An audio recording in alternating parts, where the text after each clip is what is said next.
Olá, o meu nome é Ana Sabina e gostaria de vos dar as boas-vindas a mais um episódio do podcast do ISPA Nós Percebemos. Este é um episódio especial porque está enquadrado na nova pós-graduação do ISPA, intitulada de Administração e Organização Educacional, Pessoas, Pedagogia e Projetos, coordenada por mim própria, pela professora Ana Teresa Brito e pela professora Nádia Ferreira. É uma pós-graduação inovadora que agrega duas escolas do ISPA, a Escola de Psicologia e a Escola de Educação, e visa abordar a temática da administração e organização educacional via interconexão de três grandes eixos: pessoas, pedagogia e projetos. E é com base nesta articulação entre eixos que vos apresento a nossa convidada de hoje. Ana Gil, bem-vinda e muito obrigada pela presença. Aqui uma partilha: a Ana Gil foi uma das grandes impulsionadoras do surgimento desta pós-graduação e por isso nós agradecemos em nome da coordenação desde já por este desafio que nos foi lançado e que proporcionou a criação da pós-graduação e deste trabalho multidisciplinar entre escolas do ISPA. E o percurso da Ana Gil é um pouco também o reflexo daquilo que é a interconexão entre estes pilares fundamentais. A Ana Gil é psicóloga educacional, licenciada pelo ISPA, é mestre em Ciências de Educação pela Universidade de Lisboa, mestre executiva em Liderança pela Nova SBE e doutoranda em Políticas de Administração e Gestão Escolar pelo ISCTE, cujas provas públicas serão já dentro de alguns dias. Entre 2008 e 2025 exerceu funções técnicas e dirigentes no Departamento de Educação da Câmara Municipal de Cascais, sendo que também tem experiência como professora universitária, como formadora certificada pelo Conselho Científico-Pedagógico de Formação Contínua e é membro da Ordem dos Psicólogos Portugueses. Hoje, Ana Gil exerce funções dirigentes na Inspeção-Geral de Educação e Ciência. Mais uma vez, bem-vinda, Ana. No seu percurso profissional cruza áreas distintas, nomeadamente a área da psicologia, da educação, da liderança e das políticas públicas. A primeira questão que eu gostaria de lhe colocar é: que aprendizagens mais marcaram a sua visão sobre a questão da administração e da organização educacional? Bom, muito obrigada, boa tarde a todos e de referir que, antes de mais, o prazer e o privilégio é todo meu regressar a esta casa-mãe.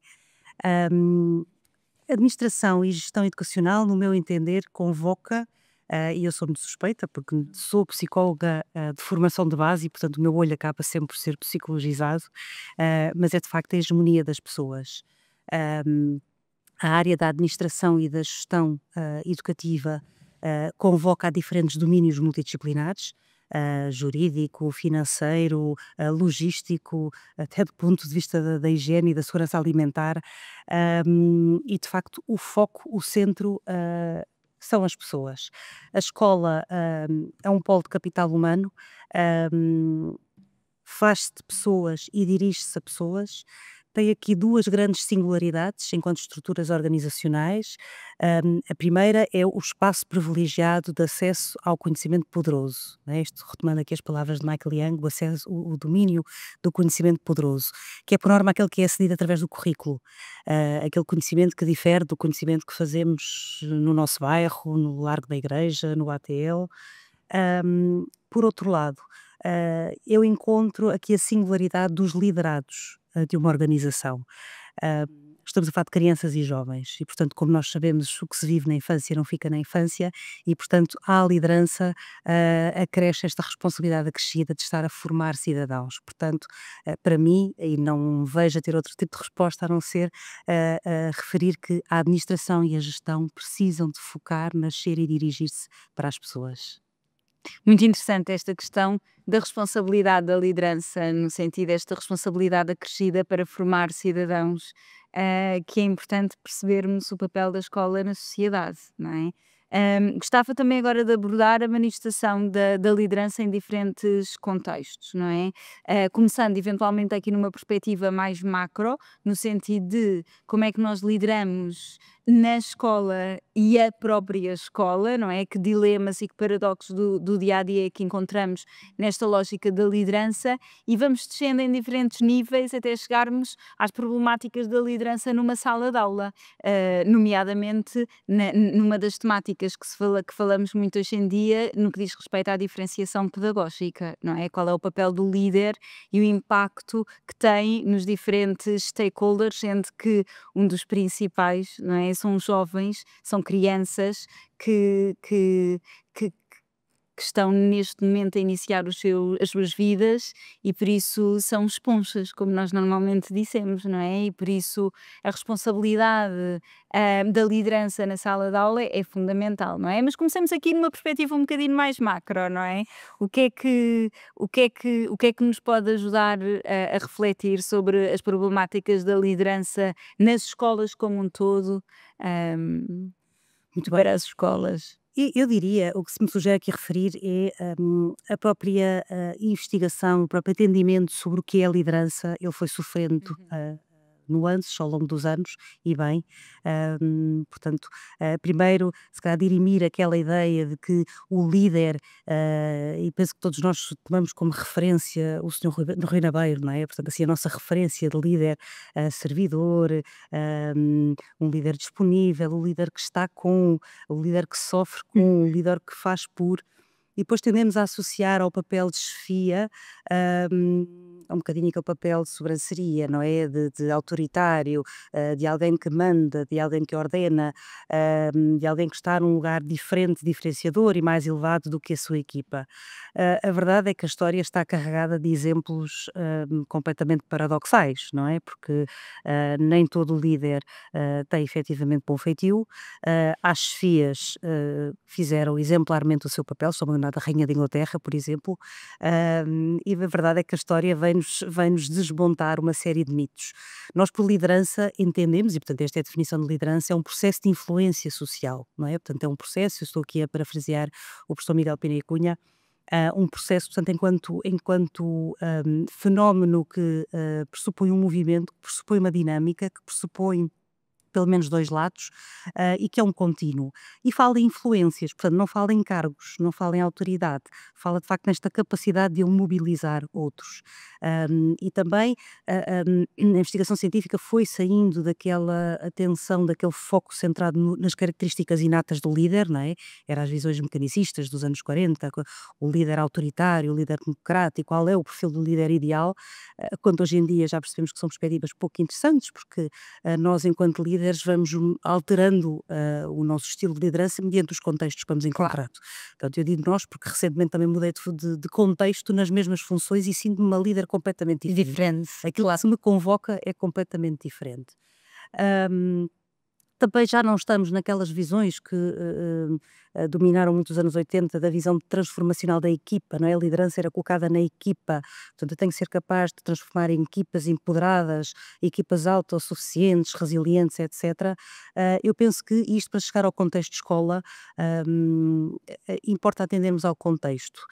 E trabalharmos a liderança no contexto, ou seja, isto convoca-nos a ter uma liderança mais distribuída, portanto não há a figura da autoridade, há provavelmente uma perspectiva mais colegial, há uma perspectiva de empoderar líderes intermédios que podem ser catalisadores da minha visão, minha líder topo, e de facto depois promover espaços de debate e de crescimento, as ditas comunidades de aprendizagem que fazem tanto sentido num contexto escolar.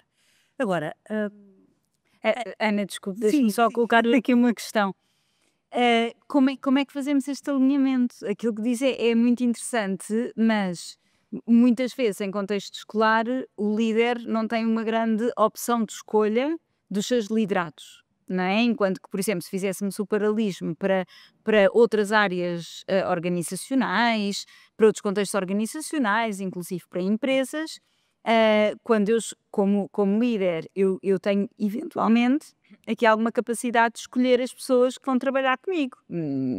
Vou recrutar externamente, estou presente num processo de promoção interna em que escolho pessoa A ou pessoa B, E vou buscar pessoas que eu sei à partida, ou com um perfil determinado, ou que eu sei à partida que o perfil se vai ajustar melhor ao meu perfil de liderança, ao meu perfil de gestão, à minha forma de trabalhar. Em contexto escolar, nem sempre o líder tem essa capacidade. Como é que fazemos esta gestão? É verdade, sobretudo no domínio público, não é? No Sim, sistema de ensino público, não há, ou é muito raro haver, estas possibilidades de recrutamento e de claro. seleção. O que, no meu entender, mais convoca ao papel da liderança. Esta é uma discussão muito acesa Sim. em matéria das políticas educativas, não é? Portanto, há quem advogue que a política é construída de forma extremamente centralizada e dá Uhum. pouca margem de manobra ao diretor, ao papel do diretor, que ele acaba por ter um papel muito dirigido para a gestão.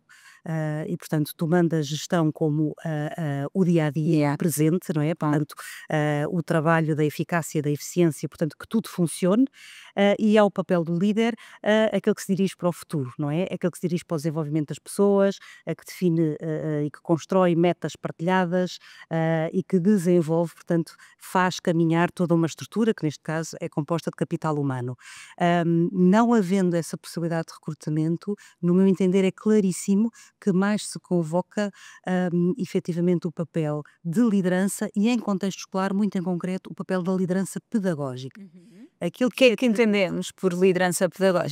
por liderança pedagógica, portanto, o professor António Bolívar é uma referência incontornável na área da liderança pedagógica e distribuída, entende precisamente a liderança que se foca na melhoria das práticas Uhum. pedagógicas, na qualidade destas práticas e na melhoria dos resultados dos seus alunos. Aliás, a investigação é claríssima que um diretor, o papel da liderança, pode constitui-se como o segundo fator preditor Uhum. dos resultados dos seus alunos e, portanto, pode explicar até 25% os resultados dos alunos. Isto é o que diz a investigação, porque eu, por exemplo, na minha tese encontrei um valor superior. Eu encontrei uma explicação O que é extraordinário, um valor ainda superior. na ordem dos 50%, portanto, um impacto brutal da liderança. E, de facto, quem é professor sabe que todos nós aprendemos ao longo da vida, não é? Portanto, e eu penso que aí não é difícil sensibilizar qualquer professor que assuma funções de líder, de que todos nós, adultos professores, aprendemos a ser líderes intermédios, aprendemos a ser cooperantes, aprendemos a trabalhar em equipa, aprendemos a trabalhar de uma forma colaborativa. Agora, para não acharem que eu tenho uma visão muito naif do que é estar numa escola, eu fazia aqui a alusão a à cenourinha, à nossa motivação intrínseca, não é? Todos nós temos necessidades que nos são básicas, não é? O ser humano, a pertença, a autonomia e a realização são necessidades transversais a qualquer profissional. E parece ser evidente, e mais uma vez a investigação comprova-nos isso, que é evidente de que algo que continua a mexer na motivação interna de um professor é a sala de aula.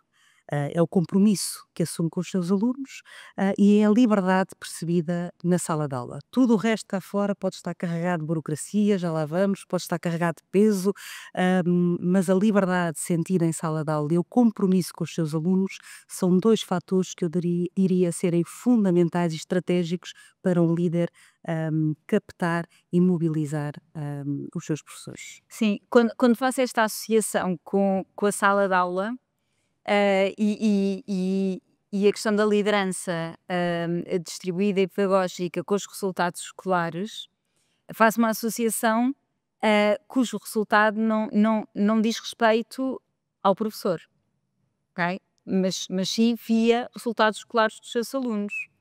A questão que eu lhe coloco é, ah, será que existem outros indicadores em que nós conseguimos perceber a eficácia desta liderança distribuída e pedagógica, ao nível individual do professor, vá, no sentido em que não é via resultados dos alunos, mas sim, por exemplo, no seu compromisso com a sua carreira, o ser professor, sentir-se realizado nessa profissão, não só via resultados dos alunos. Todos estão-me a fazer Certo. entender? Sim. Claramente, claramente. Bom, em primeiro lugar é preciso atendermos que se o líder é o segundo fator preditor, o primeiro é a ação do próprio professor. Portanto, e por isso é que para mim também é direta a resposta à pergunta, mas um professor é um líder, no meu entender, é incontornavelmente, não é? E é efetivamente o fator diferenciador no sucesso dos seus alunos. O líder essencialmente atua de forma indireta ou mediada, não é? Portanto, o líder não atua diretamente sobre os seus alunos, o líder cria condições, não é? E por norma cria condições para os seus professores, na gestão de recursos, na criação de oportunidades de desenvolvimento profissional dos seus professores, na definição de metas que sejam partilhadas e numa singularidade, falei há pouco da questão dos paradoxos. Hum, eu gosto desta perspectiva dos paradoxos, mais uma vez, Miguel Pina e Cunha, aqui a inspirar-nos, sem dúvida, e que nos fala desta importância de que, porque também é importante também não ficarmos com esta ideia de que o líder é aquele super-herói que chega e que salva uma escola, que atira dos rankings cá para baixo e que o leva ao topo daquilo que considerarmos que é ranking. Mas efetivamente, e há esta perspectiva de que um líder diferencia-se no seu dia a dia, muitas das vezes é pela forma como gera paradoxos. E toda a organização está carregada de paradoxos. Por paradoxo entendemos duas contradições permanentes no tempo e que geram tensão. E sempre os em escola, por exemplo, de... Sempre os em escola e de que forma é que Exato. um diretor pode, por Sim. exemplo, atuar. Por exemplo, vivemos num tempo da inclusão, não é? Portanto, a inclusão, e sabemos que as escolas foram recentemente desafiadas com a avalanche das questões da multiculturalidade, não é? Sim. Portanto, criar estratégias, formas, espaços de inclusão de todos os alunos. Paralelamente e simultaneamente, é percebido pelas escolas a permanência de metas a curto prazo para a melhoria dos resultados escolares. Então temos aqui duas necessidades às quais a escola tem que criar respostas e que para essas criar intenções. Como é que se pode gerir então? Ou a liderança pode criar respostas que sejam as ditas conjuntivas, não é? Portanto, eu crio um programa específico de suporte à inclusão e crio um programa específico de melhoria dos resultados escolares. Portanto, eu respondo paralelamente a cada uma destas problemáticas que tenho.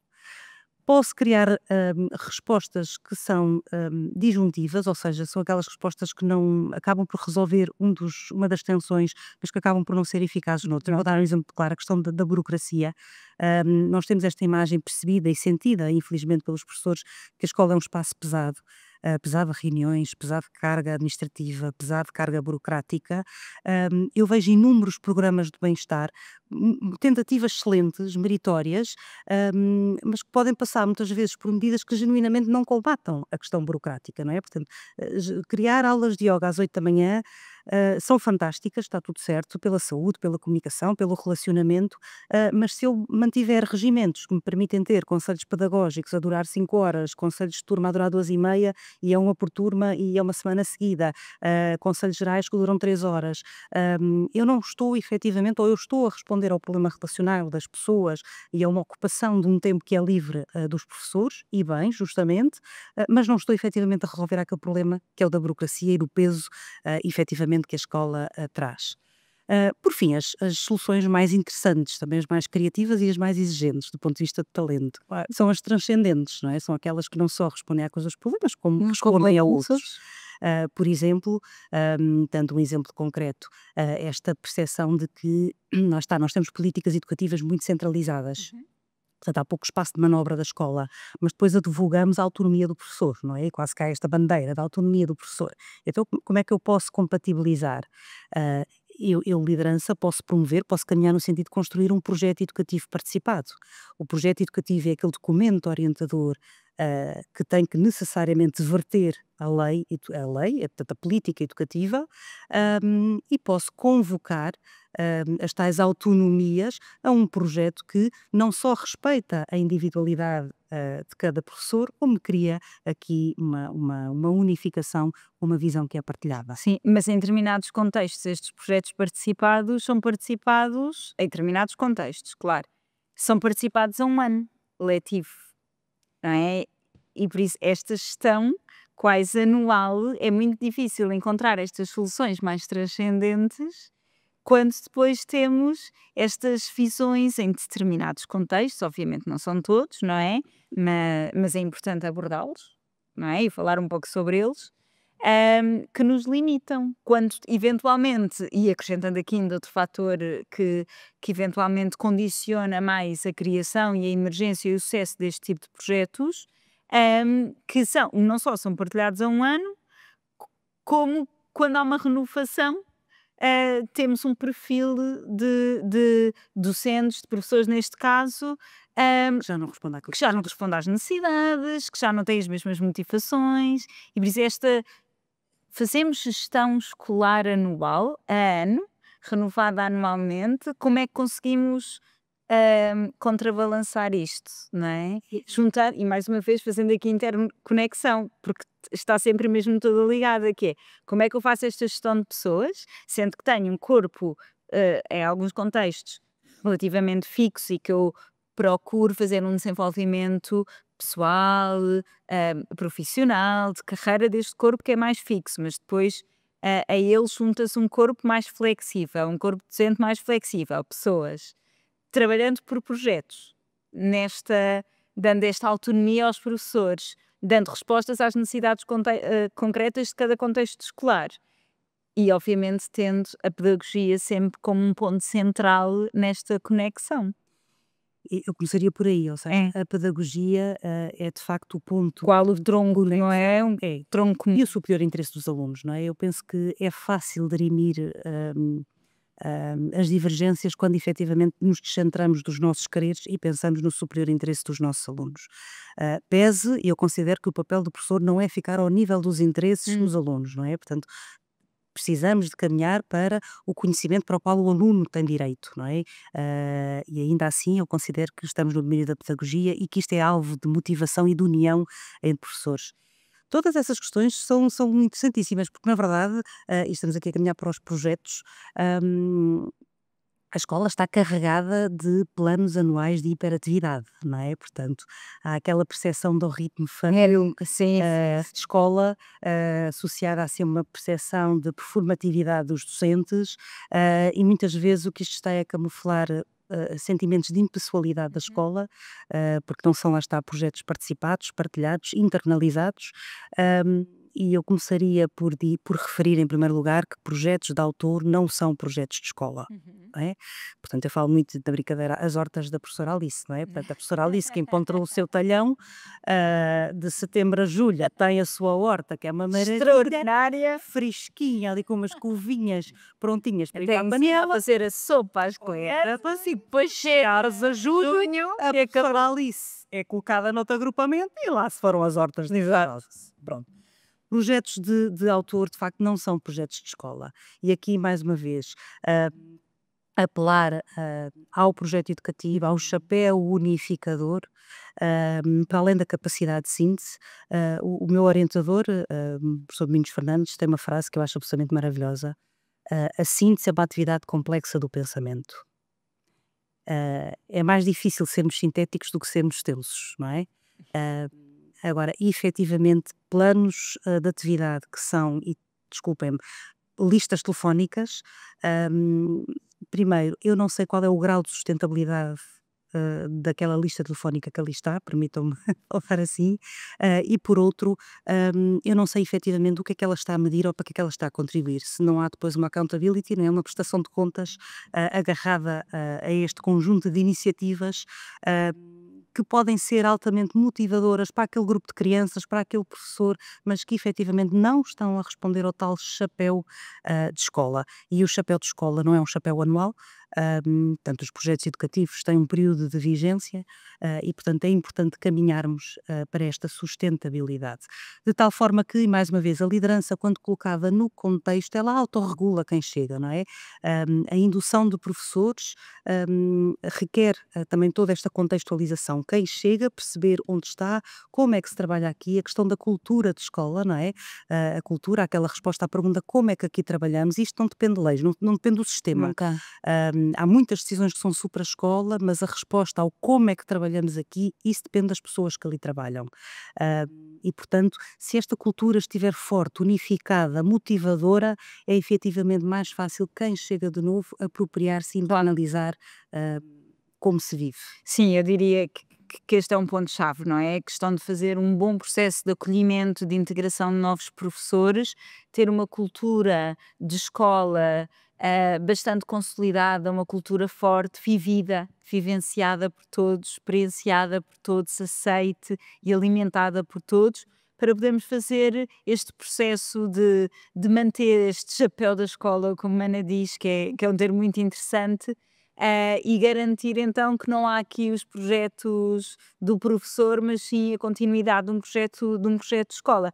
Eu acrescentaria eventualmente a questão da comunicação, como sendo um vetor importantíssimo para garantir este alinhamento entre todos, não é? E por isso não só trabalharmos nesta perspectiva de garantir um acolhimento adequado a quem chega, como fazê-lo de uma forma comunicacionalmente eficaz, e depois, obviamente, trabalhar muito quem está, não é? Porque serão pilares fundamentais para a continuidade dos projetos educativos. Certo? E por isso estes pontos parece que nos dão resposta quase a todos estes desafios que falámos e temos vindo a falar aqui na nossa conversa. Eu gostava de só descer aqui mais um nível para um nível micro, que é o nível da sala de aula, nomeadamente quando estamos a falar da relação professor-aluno, sendo que alunos, como a Ana referiu, com características cada vez mais diferenciadas, com culturas, com uma multiculturalidade cada vez mais experienciada em sala de aula, como potenciar estas diferenças, como ir ao encontro das diferenças individuais de cada um dos alunos, e agora colocando aqui um ponto um bocadinho mais, eventualmente mais crítico, eu não quero dizer crítico, mas que é a diferenciação do poder, não é? Quando fazemos aqui a análise de liderança, é quase natural falarmos de poder. E temos aqui dois grupos diferentes, temos os professores e temos os alunos. E por isso a minha questão é, como é que fazemos esta diferenciação pedagógica, esta orientação mais quase personalizada, hum, nesta lógica de liderança distribuída e pedagógica, orientada para as necessidades e para o desenvolvimento e pela formação destes cidadãos, mas em que, por vezes, temos percepções de poder distintas. Como é que abordamos isto? O dilema da diferenciação pedagógica, efetivamente, eu acho que é um ponto crítico da vida de professor. Ah, Mais uma vez, eu acho que, obviamente, que há muitas formas de analisarmos esta problemática aqui na perspectiva da liderança. Onde é que eu estou a colocar o foco? Estou a colocar o foco e o tal poder no líder, na equipa ou no contexto. Uhum. Se eu coloco o poder no líder, aquilo que eu tenho é professores em formato polvo, não é? Com os seus minutos tentáculos, a chegar a cada um dos alunos e provavelmente no fim do ano a meter uma baixa, não é? Porque estão completamente em burnout. Se eu coloco este poder hum, na turma, no grupo turma, aquilo que eu posso ou que corro o risco de ter é efetivamente, e é o caso, eu sou uma adepta das metodologias ativas, não me Uhum. interpretem mal, mas muitas vezes as metodologias ativas lançadas a uma turma sem nós Sem percebermos contexto, sem exatamente. preparação. Aquilo que nós temos é a percepção de que durante 3 ou 4 aulas eles estão ocupados, estão a promover imensas competências sociais, a resolver conflitos, a resolver problemas. Agora, do ponto de vista do conhecimento e da gestão do currículo, eu fico completamente, eu professor, Sim, completamente inseguro sobre o que é que ali se está a passar. sim. E portanto aquilo que eu estou a fazer é atribuir o poder aos alunos, não é? Estou a deixar que os alunos, de forma autogestionária, se resolvam e, portanto, quem aprender, aprender, quem não Quem não aprender, alguma aprendeu. coisa há de ter aprendido, porque todos nós aprendemos, e, portanto, há aqui, de facto, a tal falta de controlo percebido por parte do professor. Mais uma vez, a importância de colocarmos o foco no contexto, não é? Portanto, que grupo é que eu tenho ali à minha frente, em que contexto é que eu estou, e negociar. Hum, posso elencar aqui duas estratégias, digamos assim, podem ser ou não funcionais. Ah, Primeiro, as estratégias de autorregulação. Muitas vezes as metodologias ativas por si só não são suficientes porque não são acompanhadas de estratégias de autorregulação, não é? Portanto, a autorregulação é a capacidade individual e ativa de cada aluno de gerir a sua aprendizagem antes de fazer uma tarefa, no decorrer de uma tarefa e depois de concluir essa tarefa. E muitas vezes é completamente diferente, surte um efeito completamente diferente quando eu, antes de introduzir um trabalho de grupo, um trabalho de projeto, eu coloco 2 ou 3 perguntas. O que é que eu preciso, de saber ou de fazer para realizar esta tarefa? Uhum. Como é que eu me vou organizar? Faço um esquema do que tenho para fazer. Falávamos há bocadinho da importância da síntese, não é? Faço um esquema do que tenho para fazer. No decorrer do trabalho, como é que está a correr esta tarefa? Estou a conseguir concretizar? O que é que eu preciso de alterar para a concluir? Depois da tarefa, concluí o meu trabalho, revi o meu trabalho, a importância de se rever, da revisão, não é? E o que isto nos autorregula do ponto de vista da aprendizagem e futuro, não é? Para futuros profissionais. Quantos de nós revêem qualquer documento, qualquer plano que precisamos de entregar? Revi aquilo que fiz, concluí o que é que eu gostei mais ou não de fazer. Portanto, às vezes estas estratégias de autorregulação, intercaladas com as ditas metodologias ativas, lá está, uma liderança focada no contexto, eu, professor, vou negociando com os meus alunos e, portanto, o poder não está num nem está no outro, está na relação, hum, pode correr de forma mais controlada do ponto de vista da ótica do professor, na medida em ser eficaz do ponto de vista do ensino e eu conseguir perceber do ponto de vista da aprendizagem o que é que efetivamente aconteceu. Hum, por outro lado, eu falaria aqui da participação. Portanto, eu não sei falar de participação sem falar de Roger Hart, o grande pai do artigo que se encontra inscrito na Convenção dos Direitos da Criança, o direito à participação. Portanto, a tomada de decisão ou a escutação da opinião das crianças sobre os assuntos que lhe dizem respeito. E Roger Hart construiu uma escada de participação que eu acho que é extremamente feliz e que nos ajuda a nós adultos refletir sobre que efetiva responsabilização é que eu vou construindo com os meus alunos. Eu posso efetivamente pensar numa festa de Natal muito bonita, esteticamente toda muito bem decorada, muito bem preparada e coloco os meus meninos a cantar e digo que eles estão a participar. Na escada de participação de Roger Hart, isto é uma medida de não participação, na medida em que eles são meros atos simbólicos, não é? Portanto, uma festa de que fui eu que preparei, fui eu que pensei, fui eu que organizei, fui eu. Pronto. Eu posso efetivamente constituir uma assembleia de turma para ouvir a opinião dos alunos sobre que medidas podemos adotar para combater a violência escolar. E eu ausculto e, portanto, aceito as que tomo como eficazes e descarto aquelas que acho menos eficazes. E segundo Roger Hart, eu estou numa escada de semi-participação, porque não deixa de estar em mim o poder Decisório. decisório final, ou posso efetivamente caminhar para o sentido da efetiva participação, em que são os alunos que planificam, que executam, que avaliam, que têm agregado um orçamento, que o realizam. E isto é muito difícil. É muito fácil de percebermos na teoria, mas é muito difícil. Operacionalizar. É muito difícil um orçamento participativo a decorrer. É difícil para todos nós. Percebemos que os alunos estão a caminhar no sentido de quererem matraquilhos para a sala dos alunos e o que fazia mesmo falta era reparar o ar-condicionado da sala F.